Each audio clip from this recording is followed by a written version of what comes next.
అపోస్తలుడైన పౌలు అంటాడు, ప్రథమ ఫలముగా యేసుక్రీస్తు ప్రభు మృతుల్లో నుంచి లేపబడ్డాడు. అంటే ఇక్కడ ప్రింటింగ్ మిస్టేక్ పడ్డదా? కానీ పౌలు అదే వచనాన్ని ఉద్దేశపూర్వకంగా రాశాడా? అంటే యేసుక్రీస్తు ప్రభు ఒక్కడే లేచాడా? ముందు లేచిన వాళ్ళందరూ లేచినట్టు కాదా? వాళ్ళందరూ చనిపోయారు. చనిపోయినా సరే తిరిగి లేచారు. అయినప్పటికీ పౌలు భక్తుడు స్పష్టంగా చెప్తున్న మాట ఏంటంటే, యేసుక్రీస్తు ప్రభు ప్రథమ ఫలముగా లేపబడ్డాడు. అంటే సమస్య మీకు అర్థమైందండి? చనిపోయి లేచిన వాళ్ళు యేసుక్రీస్తు ప్రభు కంటే ముందు చాలామంది ఉన్నారు. అయినప్పటికీ కూడా యేసుక్రీస్తు ప్రభువే ముందుగా లేచాడు, ప్రథమ ఫలంగా లేచాడని పౌలు చెప్తున్నాడు. పౌలు అబద్ధం చెప్తాడా? వాక్యం అబద్ధం చెప్తుందా? ఇందులో ఒక పొల్లైన అక్షరాన్ని అయినా మనం తీసేయగలమా? మరి ఏంటి వాక్యం సెలవిస్తున్న మాట ఏంటి? ఈ ప్రథమ ఫలంగా లేపబడిన యేసుక్రీస్తు ప్రభు తాత్పర్యం ఏంటి అనేది ఈరోజు ప్రభు మనతో మాట్లాడిపోతున్న ఒక ఆత్మీయ సందేశం. దేవునికి స్తోత్రం. దేవుడు అనుగ్రహించే గొప్ప గొప్ప వాక్యాలను బట్టి ఆయన ఒకసారి గట్టిగా స్తుతిస్తారా? హల్లెలూయా. ప్రథమ ఫలముగా లేపబడ్డాడు యేసుక్రీస్తు ప్రభు. అయితే ముందుగా బైబిల్ గ్రంథంలో చాలామంది లేచారు కదా. ఎవరెవరు లేచారు, ఎప్పుడెప్పుడు లేచారు, ఆ దృష్టాంతాలన్నింటినీ టక మీ ముందు పెడతాను. మీరేం చదవద్దు, దయచేసి నా మొహాన్ని చూస్తామేనండి. నాకున్న సమయం చాలా తక్కువ, నేను చెప్పాల్సింది చాలా ఎక్కువ. ఎందుకంటే ఇది పునరుత్థానపు ఆదివారం. దేవునికి స్తోత్రం. చెప్పడానికి చాలా సబ్జెక్ట్ ఉంది, సమయం చూస్తే కొంచెమే ఉంది. అయినా సరే త్వరగా పరిగెట్టడానికి ప్రయత్నం చేస్తాను. నన్ను ఫాలో అయిన వాళ్ళు అద్భుతమైన సందేశాన్ని అందుకోగలుగుతారు. ఫాలో కాకపోతే ప్రభువును మిమ్మల్ని అందరినీ దీవించి మరొక సంవత్సరంలో ఎప్పుడో ఒకసారి నాకు గుర్తొచ్చినప్పుడు మళ్ళీ మీరు వినగలిగితే, లేదా యూట్యూబ్లో వినగలిగితే ఈ వాక్యం మీకు అందుబాటులో ఉంటుంది. దేవునికి స్తోత్రం. హల్లెలూయా. మొట్టమొదటిగా ఒక వ్యక్తి చనిపోయిన తర్వాత తిరిగి లేవబడిన సంఘటన ఎక్కడ చోటు చేసుకుందంటే, మొదటి రాజుల గ్రంథము 17వ అధ్యాయము 17 నుంచి 24 వచనాలు. ఎవరో చదవద్దు, నా వైపు చూడండి. ఏలియా భక్తుడు కెరీతు వాగు దగ్గర ఉన్నప్పుడు కాకోలను చేత అతనికి ఆహారం వస్తూ ఉండేది. కెరీతు వాగు ఎండిపోయింది వర్షం లేని కారణంగా. అప్పుడు అతన్ని యెహోవా దేవుడు ఆజ్ఞాపించాడంటే, నువ్వు సారేపతికి వెళ్ళిపో, అక్కడ ఒక విధవరాలు నేను ఏం చేస్తుందంటే పోషిస్తుంది. సారేపతి వెళ్ళిపోయిన తర్వాత ఏలియా భక్తుడు ఒక అప్పం ద్వారా బ్రతుకుతూ ఉన్నాడు. ఆమె దగ్గర కొంచెం పిండి ఉంది, ఓ బుడ్డిలో కొంచెం నూనె ఉంది, దానితోనే వారి జీవనం అంతా సాగిస్తున్నారు. అనుకోకుండా ఆ బిడ్డ ఏమైపోయాడంటే, ఆ విధవరాలు ఉన్న ఏకైక కుమారుడు ఏమైపోయాడంటే చనిపోయాడు. చనిపోయిన వెంటనే ఏలియా భక్తుడు ఏం చేశాడంటే, ఆ బిడ్డ మీదకి ఎక్కి ప్రార్థన చేసి ముమ్మారు ఎక్కి దిగిన తర్వాత ఆ బిడ్డకి వెట్టగలిగి ఏం చేశాడంటే మళ్ళీ తిరిగి బ్రతికేశాడు. అంటే ఫర్ ద ఫస్ట్ టైం ఏలియా భక్తుడు సారేపతు విధవరాలు యొక్క కుమారుణ్ణి, చనిపోయిన కుమారుణ్ణి తిరిగి లేపాడు. ఇది మొట్టమొదటిసారిగా బైబిల్ గ్రంథంలో ఒక చనిపోయిన వ్యక్తి తిరిగి బ్రతకడం, తిరిగి జన్మించడం, ఒక దైవజనుడు యొక్క ప్రార్థన ద్వారా చనిపోయిన ఒక వ్యక్తి సజీవుడిగా మారడం అనేది మొదటి రాజులు 17 నుంచి 24 వచనాల వరకు మీరు చూడగలుగుతారు. మరి ఈ ఏలియా యొక్క శిష్యుడైన ఎలీషా, మరి 2వ రాజులు 4:11 నుంచి 37, అక్కడ షునేమీరాలు గనురాలైన స్త్రీ, ఆమె పెనిమిటి ముసలవాడు ఎంత శ్రద్ధాభక్తులను కనపరుస్తూ ఉండేది ఎలీషా పట్ల. గెహాజీని అడిగాడు, ఏంటి ఇవిడు ఎంత భక్తి కనబరుస్తుంది, ఎంత అద్భుతమైన సేవ చేస్తుంది, మన కొరకు ఒక మంచి రూమ్ని కట్టించింది, మరి ఎన్ని పరిచర్యలు చేస్తుంది, ఏంటి కనుక్కో అంటే ఆమెకు పిల్లలు లేరు. అయితే మళ్ళీ వచ్చే ఈ వసంతానికి, ఈ ఋతువుకి నీ చేతిలో ఎలా ఉంటారంటే ఒక కుమారుడు ఉంటాడని వాగ్దానం ఇచ్చేసి దైవజనుడు వెళ్ళిపోతాడు. అయితే దైవజనుడు చెప్పినట్టుగానే ఒక మంచి కుమారుడు ఆ బిడ్డకు పుడతాడు. పుట్టిన తర్వాత తన తండ్రి పొలానికి వెళ్తాడు. పొలంలోకి వెళ్ళగానే తల ఏమైపోతుందంటే విపరీతమైన మైగ్రేన్ నొప్పి వచ్చేస్తుంది, చాలా తలనొప్పి వచ్చేస్తుంది. ఆ తలనొప్పి వచ్చేసిన వ్యక్తిని తిరిగి తీసుకొచ్చి ఇంటికి చేర్చిన తర్వాత ఆమె తల్లి ఒడిలో పడుకున్నప్పుడు, ఆమె ఓదారుస్తున్నప్పుడు అక్కడే ఆ బిడ్డ ప్రాణం వదిలేస్తాడు. అయితే ఈ గనురాలైన స్త్రీ ఏం చేస్తుందంటే, ఎలాగైనా సరే నా దైవజనుడిని కనుసుకోవాలని చెప్పేసి ఒక దాసుని వెంట పెట్టుకొని ఒక గాడిద పిల్లను, ఒక గాడిదకి సంబంధించిన బండిని సిద్ధపరచుకొని దైవజనుడిని దర్శించడానికి తొందరగా వెళ్తూ ఉంటుంది. వెళ్ళిన తర్వాత దైవజనుడిని దర్శించడం, గెహాజీని పంపుతానంటే గెహాజీ కాదు మీరే రండి అని సెలవు ఇవ్వడం. దైవజనుడు రాగానే ఎలీషా మేడగదిలోకి వెళ్ళి ఆ బిడ్డ మీద పడుకొని మూతి మీద మూతి, కళ్ళ మీద కళ్ళు, చేతుల మీద చేతులు, కాళ్ళ మీద కాళ్ళు పార జాపి పడుకొని ఆ బిడ్డకు వెట్ట కలిగిస్తాడు. మళ్ళీ తిరిగి లేచి కాసేపు అటు ఇటు తిరిగి మళ్ళీ ఆ బిడ్డ మీద పడుకుంటాడు. ఇందాక చెప్పినట్లే మూతి మీద మూతి, కళ్ళు మీద కళ్ళు, చేతుల మీద చేతులు, కాళ్ళ మీద కాళ్ళు పారజాపి ఆ బిడ్డ మీద పడుకోగానే ఆ బిడ్డ 7 సార్లు తుమ్మి సజీవుడిగా లెగుస్తాడు. దేవునికి స్తోత్రం.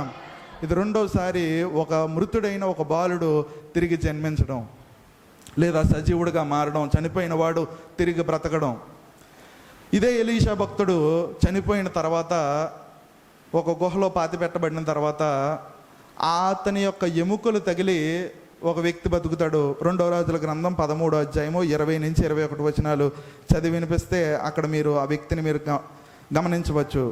2వ రాజుల గ్రంథం 13, 20 నుంచి 21. తర్వాత ఎలీషా వారు అతని సమాధిలో ఉంచిరి. 1 సంవత్సరం గడిచింది, 1 సంవత్సరం అయిపోయింది. మోయాబుల సైన్యంతో యుద్ధం జరుగుతుంది. ఆ సమయంలో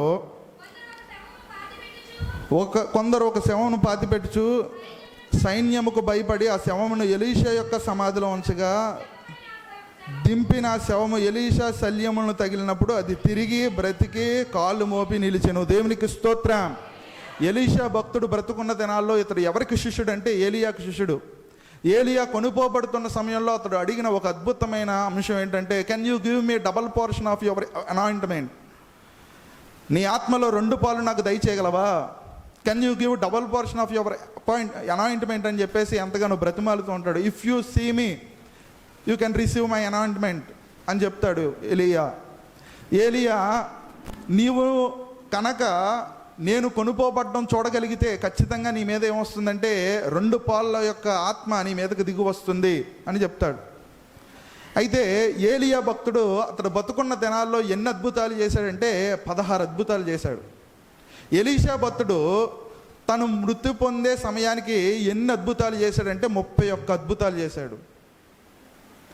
ఎన్ని అద్భుతాలు చేశాడండి? 31 చేశాడు. ఏలియా భక్తుడు ఎన్ని చేశాడు? 16 చేశాడు. కావాలంటే ఆ రాజుల గ్రంథాలన్నీ చదివితే మీకు లెక్కకు వస్తాయి. 16 అద్భుతాలు ఏలియా చేశాడు, 31 అద్భుతాలు ఎలీషా చేశాడు. డబల్ పోర్షన్ అంటే 16 రెళ్ళు 32. అంటే ఇంకో అద్భుతం చేయకుండానే చనిపోయాడు. అతడు చేసిన అద్భుతం ఏంటంటే, ఒక వ్యక్తి మోసుకొని వచ్చారట.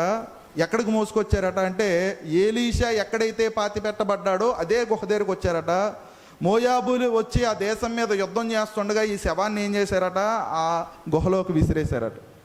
ఆ గుహలోకి విసరగానే ఎప్పుడో సంవత్సరం క్రితం పాతి పెట్టబడిన ఎలీషా ఎముకలు తగలగానే ఆ వ్యక్తి ఏం చేశాడట?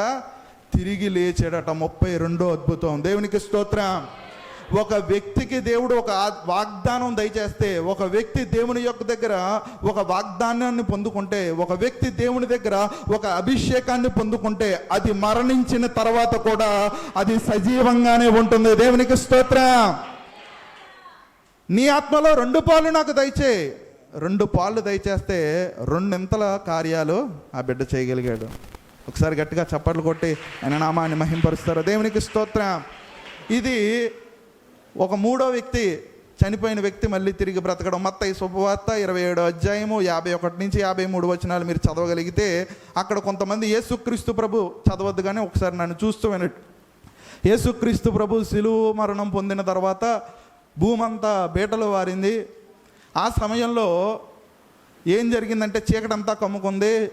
ఆ సమయంలో సమాధుల్లో పెట్టబడిన చాలామంది ఏం చేశారంటే సజీవులుగా బయటకు వచ్చేసారట. దేవుని స్తోత్రం. వాళ్ళందరూ ఏం చేశారంటే యేసుక్రీస్తు ప్రభు లేచి వచ్చే సమయానికి, ఆదివారం సమయానికి, శుక్రవారం లేచారు సమాధి బయట నుంచి. వాళ్ళందరూ కూడా పట్టణాల్లోకి ఎప్పుడు వచ్చారంటే యేసుక్రీస్తు ప్రభు పునరుత్థానుడైన తర్వాత వాళ్ళందరూ సజీవులుగా ఆ పట్టణాల్లో తిరుగుతున్నారట. అక్కడ ఉన్న వాళ్ళందరూ కన్ఫ్యూజ్ అవుతున్నారు. ఆల్రెడీ నీ కొట్టులో నీ ఫోటో చూశాను, ఆల్రెడీ మీ ఇంటికి వచ్చినప్పుడు గోడకు తగిలించుంది నీ ఫోటో, ఇప్పుడేటి ఇతను ఇలా తిరిగేస్తున్నాడు వీధుల్లో అని వాళ్ళందరూ కంగారు పడిపోయారు. అయితే యేసుక్రీస్తు ప్రభు మరణించిన తర్వాత, సిలువలో ప్రాణం విడిచిన తర్వాత చాలామంది పరిశుద్ధులు, నోట్ చేసుకోండి, పరిశుద్ధులు ఏం చేశారు? సమాధుల నుంచి బయటకు వచ్చారు. దేవునికి స్తోత్రం.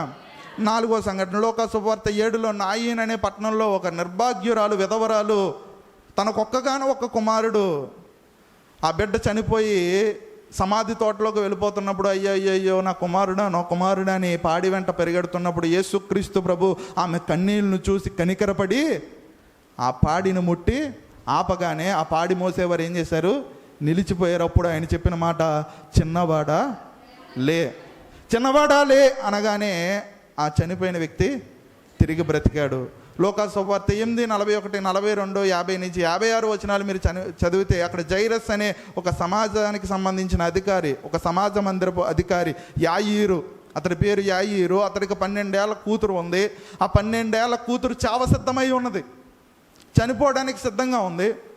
అయితే అతడు యేసుక్రీస్తు ప్రభు దగ్గరికి వచ్చి, అయ్యా నా కూతురు చనిపోయే పరిస్థితిలో ఉంది, ఒక్కసారి వచ్చి రక్షించవా, ఒక్కసారి వచ్చి కాపాడవా, ఒక్కసారి నీ దర్శనాన్ని ఇవ్వా అని బతిమాలుకుంటున్న సమయంలో అతడు బయలుదేరి వెళ్తుండగా అనేక మంది జనసమూహం రావడం, అక్కడ 12 ఏళ్ల నుంచి రక్తస్రావంతో బాధపడుతున్న స్త్రీ స్వస్థపరచబడడం, ఆ కార్యాన్ని దాటిన వెంటనే ఆ యాయీరుకి సంబంధించిన ఆ పనివాడు వచ్చి, అయ్యా బోధకుడిని ఇబ్బంది పెట్టకో, నీ కూతురు చచ్చిపోయింది, నీ కూతురు మరణించింది, ఇంకా బోధకుడిని ఇబ్బంది పెట్టకనగానే ఆయన ఏం చేశాడంటే, ఇంకా నమ్మిక ఉంచు, దిగులు పడకో, విశ్వాసం ఉంచు అని చెప్పి తన శిష్యుల్లో 3 ఏర్పాటు చేసుకొని ఆ 12 ఏళ్ల కుమార్తె యొక్క తల్లిదండ్రుల్ని గదిలోకి తీసుకువచ్చి వాళ్ళ మధ్యలో ఏం చేశాడంటే, ఆ చిన్నదానిని లే అని చెప్పగానే ఆ చిన్నది ఏం చేసింది? లేచింది. దేవునికి స్తోత్రం. ఇది యేసుక్రీస్తు ప్రభువు చేసిన యాయీరింటిలో చేసిన ఒక అద్భుతం. యోహాను సువార్త 11వ అధ్యాయం 1 నుంచి 44 వచనాలు చదువుకుంటే అక్కడ అద్భుతమైన వ్యక్తి లాజరు, మరియాకి మార్తకి సంబంధించిన సోదరుడు. అతడు చనిపోయి 4 దినాలు సమాధిలో ఉన్నాడు. ఆ సమయంలో యేసుక్రీస్తు ప్రభు ఏం చేశాడంటే ఇంకా అక్కడే నిలిచి ఉండిపోయాడు. ఎప్పుడుకో 4 రోజులు అయిపోయిన తర్వాత అక్కడికి వచ్చాడు. మార్త, పునరుద్ధానము జీవము నేనే, నా యందు విశ్వాసం ఉంచిన వారు ఏం చేయరు? చనిపోరు, మృతి పొంది నా యందు విశ్వాసం ఉంచిన వారు మన ఎన్నటికీ చావరని ఒక అద్భుతమైన వాక్యాన్ని అక్కడ యేసుక్రీస్తు ప్రభు ప్రస్తావించి అక్కడ ఒక అద్భుతాన్ని చేశాడు. ఏం చేశాడంటే, రాతిని తొలగించమన్నాడు.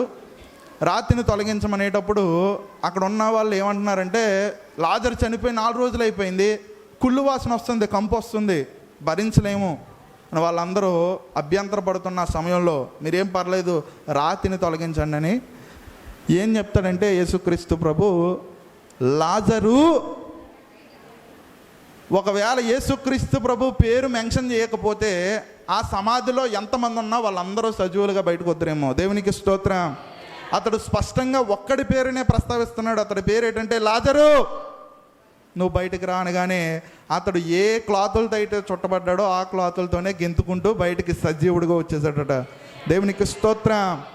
ఎంతమంది చనిపోయిన వారు తిరిగి బ్రతుకుతూ ఉన్నారు. ఇంకా చాలామంది ఉన్నారు. అపోస్తుల కార్యములు 9వ అధ్యాయము అక్కడ మీకు తబిత అని ఆవిడ కనిపిస్తుంది. 36 నుంచి 42 వచనాలు చదివితే దోర్కా అని పిలుస్తారు. ఆవిడ లేడి వంటిది, చాలా అద్భుతమైన టాలెంట్ కలిగిన వ్యక్తి, వస్త్రాలను విపరీతంగా కొట్టే వ్యక్తి.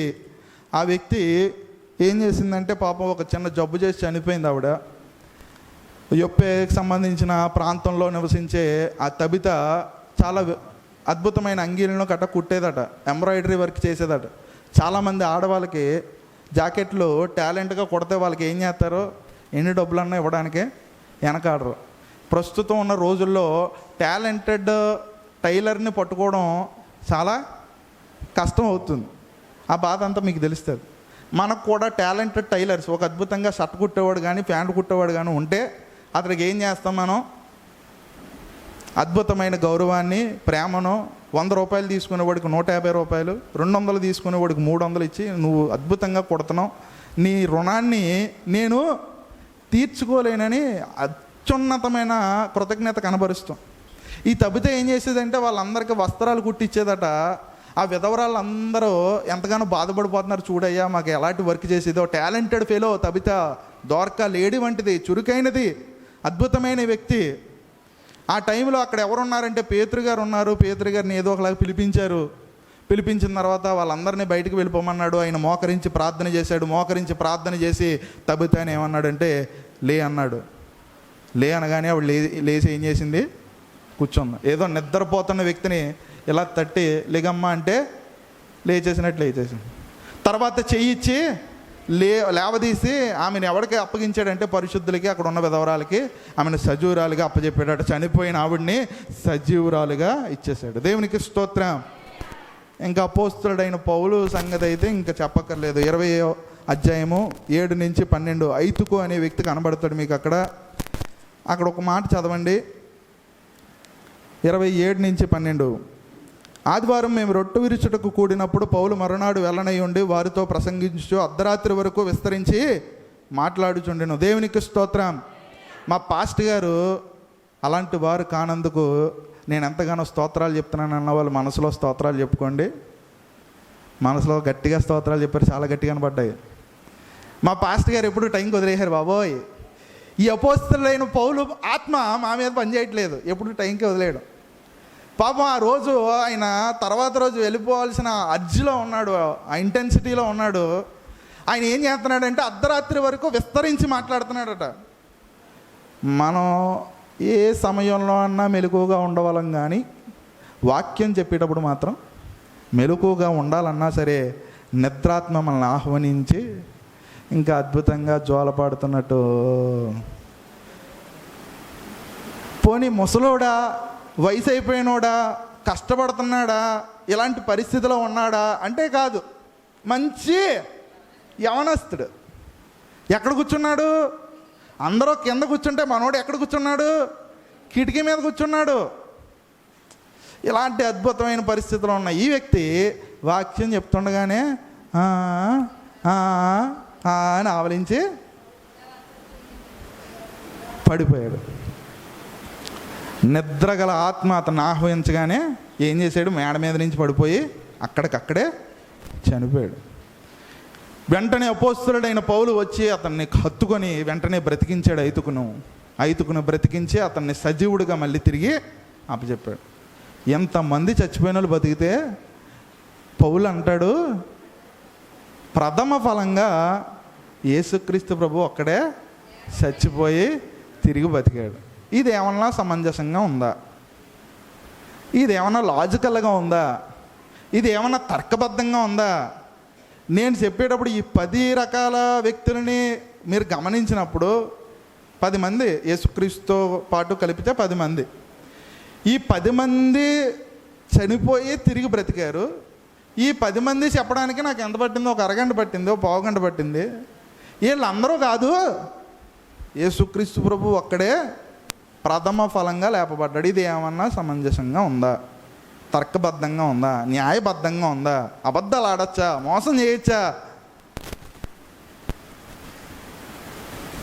కానీ వాక్యం ఎప్పుడు తప్పు కాదు. అవును, యేసుక్రీస్తు ప్రభు ముందు, యేసుక్రీస్తు ప్రభువుకు ముందు, యేసుక్రీస్తు ప్రభువుకు తర్వాత చాలామంది చనిపోయారు, చాలామంది లేపబడ్డారు. కానీ లేపబడిన ప్రతి ఒక్కరూ తిరిగి చనిపోయారు, ఒక్క యేసుక్రీస్తు ప్రభు తప్ప. దేవునికి స్తోత్రం. చనిపోయి తిరిగి బ్రతికిన చాలామంది తిరిగి చచ్చిపోయారు. సారేపతి విధవరాలు యొక్క కుమారుడు చచ్చిపోయాడు. గనురాలైన స్త్రీ యొక్క కుమారుడు చనిపోయాడు. ఆ ఎలీషా యొక్క శల్యములు తగిలి లేపబడిన సజీవుడిగా మారిన ఆ వ్యక్తి కూడా చనిపోయాడు. నాయను పట్టణంలో ఉన్న విధవరాల కుమారుడు కూడా చచ్చిపోయాడు. లాజరు చచ్చిపోయాడు. మనం ఎవరినైతే చర్చించుకున్నాం, యాయిరు కుమార్తె కావచ్చు, వీళ్ళందరూ కూడా యేసుక్రీస్తు ప్రభు సిలువ వేయగానే సమాధుల్లో నుంచి బయటకు వచ్చిన పరిశుద్ధులు అందరూ కూడా చచ్చిపోయారు. కానీ యేసుక్రీస్తు ప్రభు చనిపోయి తిరిగి లేచిన తర్వాత ఆయన చావలేదు, ఎప్పటికీ సజీవుడుగా ఉన్న దేవుడు. దేవునికి స్తోత్రం. అయితే యేసుక్రీస్తు ప్రభు ఎలాగైతే చనిపోయి తిరిగి బ్రతికి మరెన్నటికీ చావలేదో, అలాగే మనం అందరం కూడా చనిపోయి మళ్ళీ తిరిగి బ్రతికిన తర్వాత మరి ఎన్నటికీ చావమనేది పునరుత్థానపు యొక్క శక్తి. దేవునికి స్తోత్రం. మనం కూడా ఒకనొక సమయంలో చనిపోతాం. మనం కూడా సమాధుల తోటల్లోకి వెళ్ళిపోతాం. మనం కూడా చచ్చి శవం వలె మారిపోతాం. కానీ సమాధిలో పెట్టిన మనం, సమాధిలో ఉంచబడిన మనం యేసుక్రీస్తు ప్రభు రెండో రాకడలో ఈ మత్స్యమైన శరీరానికి, అమర్త్యమైన ఒక శరీరం, ఒక అద్భుతమైన శరీరం, ఒక ఆత్మ సంబంధమైన శరీరం, ఒక మహిమకరమైన శరీరం వచ్చి అతుక్కుంటుందట. ఆ శరీరంతో ఉండగా మళ్ళీ మనం తిరిగి ఏం చేయమట? చావమట. దీనికి సంబంధించి ఫస్ట్ ఫ్రూట్ ఎవరంటే యేసుక్రీస్తు ప్రభు. యేసుక్రీస్తు ప్రభు ఎలాగైతే చనిపోయి తిరిగి బ్రతికాడో, ఆయన మళ్ళీ చావలేదో, అలాగే ఆయన యందు నమ్మిక ఉంచిన వారందరూ కూడా తిరిగి బ్రతుకుతారు, మరి ఎన్నటికీ చావకుండా ఉంటారట. ఇంత అద్భుతమైన కార్యం ఎక్కడ జరిగిందంటే యేసుక్రీస్తు ప్రభు యొక్క పునరుత్థానంలో జరిగింది. ఒకసారి గట్టిగా చప్పట్లు కొట్టి మన కొరకు లేచిన యేసుక్రీస్తు ప్రభుని గట్టిగా కొనియాడతారా? ఎంత మహత్కార్యాన్ని చేసిన యేసుక్రీస్తు ప్రభు, పునరుత్థానుడిగా మారిన యేసుక్రీస్తు ప్రభు యొక్క పునరుత్థానమే లేదని చాలామంది అంటున్నారు. చచ్చిపోయినోడు తిరిగి బతకడం ఏంటి? చచ్చిపోయినోడు తిరిగి వస్తే దయ్యం అంటారు, భూతం అంటారు, ప్రేతం అంటారు, భూతం అంటారు, శక్తులు అంటారు, దురాత్మలు అంటారు, దుష్టాత్మలు అంటారు, ఆత్మలు అంటారు, కొండ శక్తులు అంటారు, చెల్లంగి శక్తులు అంటారు. చచ్చిపోయినాడు తిరిగి వస్తే ఎవరో అంగీకరించరు కదా. చచ్చిపోయి తిరిగి బతికొచ్చాడు అనుకోండి, ఒకరిని అంగీకరించగలుగుతారా? అంగీకరించలేరు. ఈ కొరింథీ సంఘానికి సంబంధించిన వాళ్ళు ఏం చేస్తున్నారంటే పునరుత్థానాన్ని నమ్మట్లేదు. పునరుత్థానాన్ని ఏమాత్రం విశ్వసించట్లేదు. ఈరోజు మనం అందరం మందిరంలో కూర్చోవడానికి గల కారణం ఏంటంటే గుడ్ ఫ్రైడే కాదు, ఈస్టర్. దేవునికి స్తోత్రం. గుడ్ ఫ్రైడే మాత్రమే జరిగి ఉంటే మనం ఎవ్వరూ కూడా ఇక్కడ కూర్చొని ఆరాధించాల్సిన అవసరం లేదు. ఈస్టర్ కూడా జరిగింది కాబట్టి మనం ఏం చేస్తున్నాం? యేసుక్రీస్తు ప్రభువుని దేవుడికి అంగీకరించాం. దేవునికి స్తోత్రం. దీనికి సంబంధించి పౌలు భక్తుడు ఎంతో తర్కబద్ధంగా 15వ అధ్యాయం అంతా చర్చించాడు. అందులో అన్ని అంశాలు చర్చించడం, కానీ కొన్ని విషయాలు మీ దృష్టికి తీసుకొస్తాను. ఒకసారి 4వ వచనం చదివి వినిపించండి. 3వ వచనము. 3వ వచనం. మొదట మీకు అప్పగించితిని, అదేమనగా లేఖనముల ప్రకారము క్రీస్తు మన పాపల నిమిత్తము మృతి పొందెను, సమాధి చేయబడెను, లేఖనముల ప్రకారముగా 3వ దినమున లేపబడెను. దేవునికి స్తోత్రం. ఆయన లేఖనముల ప్రకారంగా మరణించాడు, సమాధి చేయబడ్డాడు. ఎందుకో తెలుసా? మన పాపాలన్నిటినీ సమాధి చేసేసి మరి ఎప్పటికీ కూడా గుర్తు చేసుకోకుండా ఉండడానికి. మన పాపాలన్నింటినీ, మన దోషాలన్నింటినీ, మన అతిక్రమాలన్నింటినీ, మనం చేసిన ఎన్నో ఘోరమైన కార్యాలన్నింటినీ కూడా ఆయన ఏం చేశాడంటే సజీవ సమాధి చేసేసాడు. సజీవ సమాధి చేసి మరి ఎన్నటికీ కూడా అవి గుర్తు చేసుకోడట. మన పునరుత్థానుడైన యేసుని నమ్మడానికి గల ఆధారాలు ఏంటి, గల సూత్రాలు ఏంటంటే అపోస్తలుడైన పౌలు వాళ్ళకి అందరికీ వివరిస్తున్నాడు. ఇదిగో యేసుక్రీస్తు ప్రభువుని ఏమి మీరు ఉట్టిగా నమ్మద్దు, ఆయన పునరుత్థానుడైనట్టు చాలామంది చూశారు. ఒకసారి చదవండి 5వ వచనం నుంచి 8వ వచనం వరకు. ఆయన కేఫాకును తర్వాత కేఫాకి కనబడ్డా, ఆ తర్వాత 12 మందికి కనబడ్డాడు. అటు పిమ్మట ఒక్క సమయం అందే కనబడ్డాడట. 500 మందికి పైగా సహోదరులకు ఒక్క సమయం అందే కనబడ్డాడు.